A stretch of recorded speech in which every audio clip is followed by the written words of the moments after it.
I've been doing technical diving for over a decade. Something about the ocean and all of its undiscovered wonders has always drawn me in.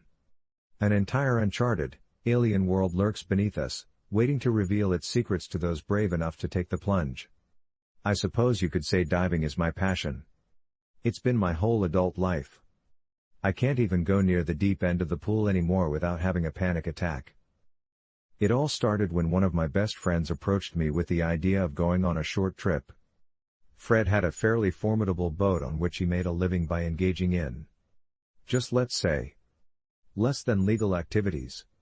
In any case, a reputable character who Fred assists in moving cargo into the country had told him about a cave several miles off the coast of his own country, redacted.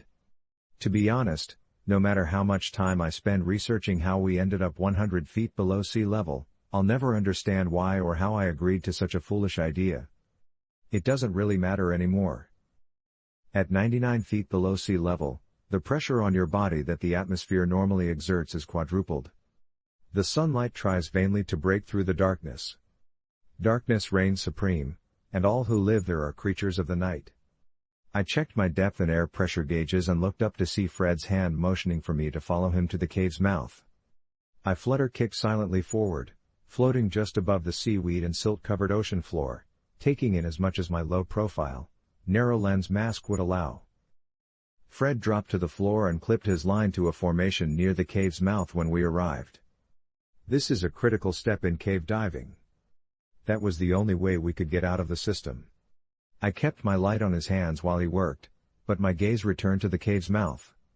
The darkness was as oppressive as it had always been, but there was something off. At the time, I couldn't put my finger on it. The ominous black maw was more intense than it should have been. I then heard it. A low-pitched roar came from the depths. A thunderous echo echoed from so far below that it was barely audible when it reached us. That's the peculiar thing about your hearing when you dive that deep. You feel as well as hear. It's in your chest. In your bones. My stomach dropped as the noise echoed through me. We hadn't come this far for nothing, so we dutifully continued. Fred held the line and made the first entrance, and I trailed behind, my hand trailing along the line as it unfurled. We had only kicked about 30 to 40 feet into the system when my light caught a silver glint against the backdrop of darkness and neutral-toned rock formations.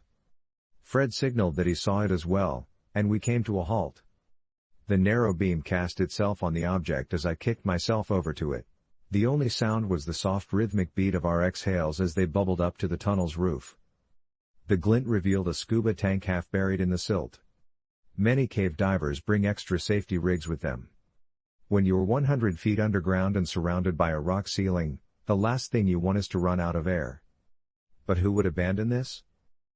We clipped it to our line with the intention of bringing it back with us on the return trip. We came across our first fork as we dug deeper into the system. Fred motioned to me. He was asking which direction I thought we should take. My camera moved back and forth between the two tunnels. It was suffocated by the abysmal nothingness only 10 feet ahead. The constant pressure squeezed me like a python coiling around its prey. It felt oppressive. I felt a slight current brush across my skin as I stood in the cold, dark water. It was coming from the left tunnel. We continued our exploration after I motioned to the left. We were 110 feet down. Even for an experienced diver, the pressure was too much. Something caught the focused beam of my light several kick paces in. It was abnormal. It stood out like a sore thumb among the rocky stalagmites in my peripheral vision. I stepped over to it with grace, taking care not to disturb the silt at the cave's bottom. After being stirred, silt takes a long time to settle back down. We needed more time than the air tanks provided. If I thought my vision was poor before, a silt storm would render me completely blind. I settled and focused on the thing that had caught my eye once I had reached my point of fixation.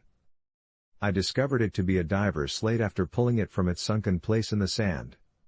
Divers are unable to communicate verbally underwater, so what cannot be communicated through commonly recognized hand motions is written on a slate and passed to one another. I made out the hastily written words by shining my narrow beam onto its surface. Refrigerator size. Black skin that is smooth. Dolphin-like with some humanoid characteristics. Contrary thumbs? I passed the slate to Fred, who read it and tucked it away in his gear pouch after a worried glance at me. We kept moving forward. As we got closer to the end of the tunnel, the wall started to close in on my shoulders. It became so narrow at one point that I had to remove my tank and pass it through the opening before attempting to slither through myself. I became stuck for a brief moment. It was set in motion by the familiar panic. To calm myself, I took several slow breaths. Then I exhaled every last drop of air in my lungs until I was just thin enough to push myself through. The system opened up on the other side of this barrier. We ended up on a small ledge that dropped into a large chamber. I noted the horizontal boundaries by shining my light around the perimeter. My light was snuffed out by the overwhelming blackness as I turned my narrow beam down toward what should have been the chamber's floor. To this day, I have no idea how far it could have reached. I sat at the bottom of the ledge, peering over the edge. My right knee landed on something hard the moment my knees touched the sand. I reached into the sand and pulled it from its resting place. It turned out to be a video camera. Clearly a high-end one as well. Whoever came this far before had to have wanted to record their journey. Fumbling with the controls, I turned it on and positioned my light on the playback screen to see the most recently recorded video. I recognized the site of the obstacle we had just pushed our way through as the video began. The frame reached the end of the ledge we were now on and began panning around the room. It's strange watching a video underwater.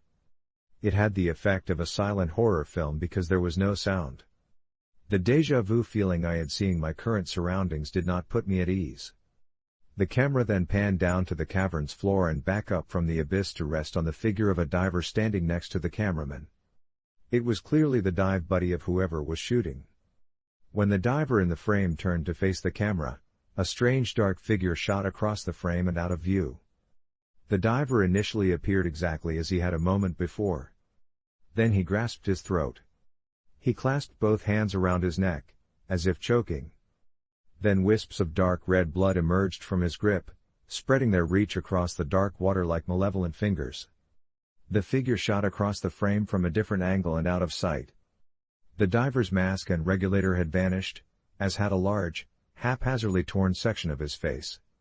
As the blood swirled violently, dyeing the water in view, the camera frame shook in obvious shock.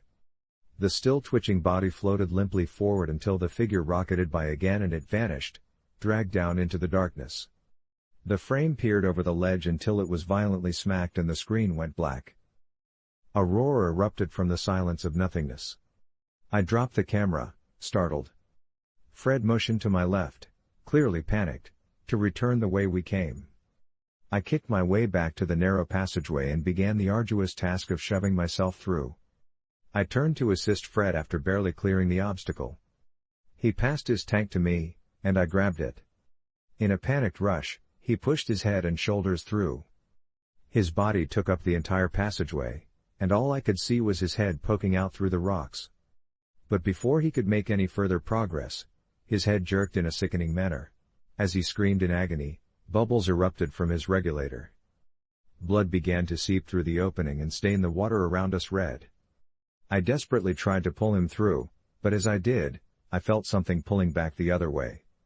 Fred's regulator flooded the chamber with purged air bubbles as his agonizing screams propelled them violently toward the tunnel's roof. The regulator fell from his mouth, and his head fell lifelessly down. I realized, horrified, that whatever that godforsaken thing was on the other side. The only thing keeping it from pursuing me was my friend's lifeless corpse. As more blood poured into my side of the obstacle, the aquatic roar grew louder. This was my chance, I realized. I admit, with shame, that I left my friend there so that I could make my escape. My heart pounded as I swam with all my might to the cave system's entrance. I made an erroneous emergency ascent to the surface without pausing to decompress. The risk of the bends was worth it just to get out of that fucking water. A month has passed since then. After what seemed like an eternity in a hyperbaric chamber, I finally recovered from the bends. I can't stand the thought of swimming, let alone diving. I'm not even sure why. All the proof I had of that wretched thing is buried in that cave with my friend's body. I couldn't keep this to myself any longer. I'm barely hanging on to my sanity as it is. I had to inform someone. Somehow. So I'll put it here. Hopefully, this will serve as a warning to those who seek the mysteries of the deep.